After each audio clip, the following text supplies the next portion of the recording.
injuring myself. But honestly, how good you are isn't even the most important criteria for getting picked in gym. For example, there's a kid even bigger than me in our class, Brandon Sussman. He wouldn't be able to run a lap around the bases if there were a rabid hyena chasing him, and yet he always gets picked second or third.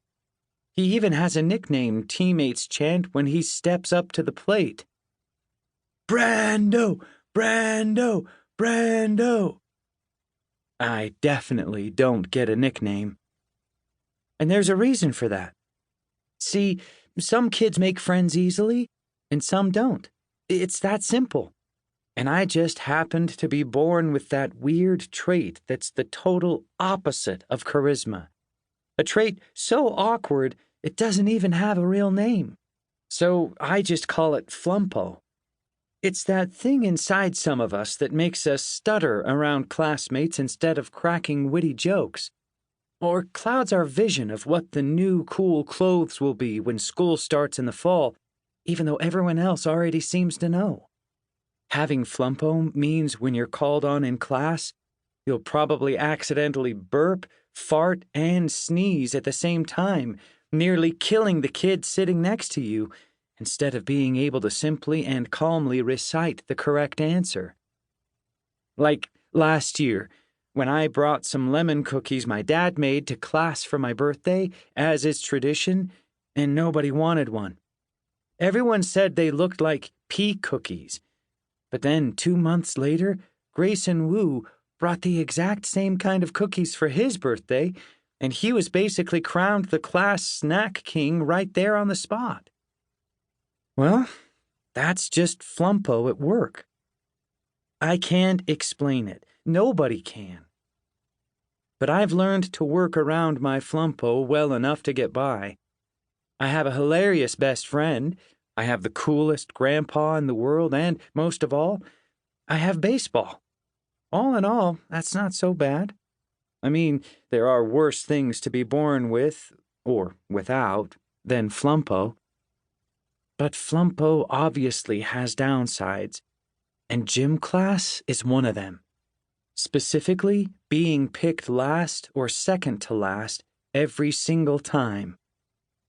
Today, Noah has the second to last pick, meaning he'll technically decide who gets picked last.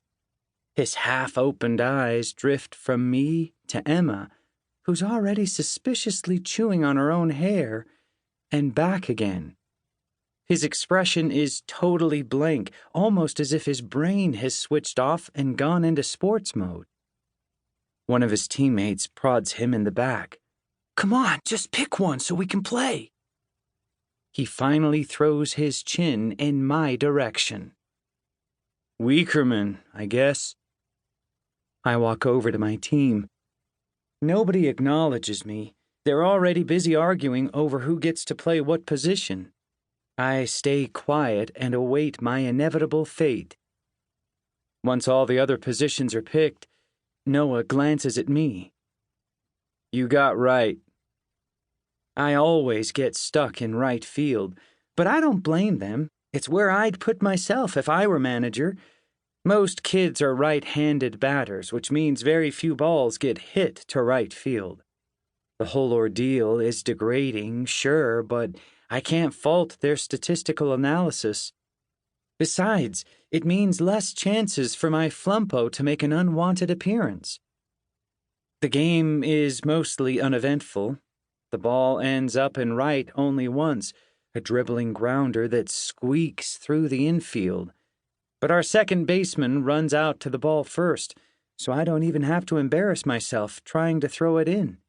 In fact, I don't touch the baseball the whole game. But then comes my final trip to the plate. At this point, I've learned to not even swing the bat at all. I just let Mr. Muscles, who's always the pitcher for both teams, strike me out looking. It gets fewer laughs and results in fewer self-inflicted injuries than if I actually try to make contact. And sure enough, the opposing players are kicking at the dirt and joking around as I step into the batter's box. They know I'm an easy out.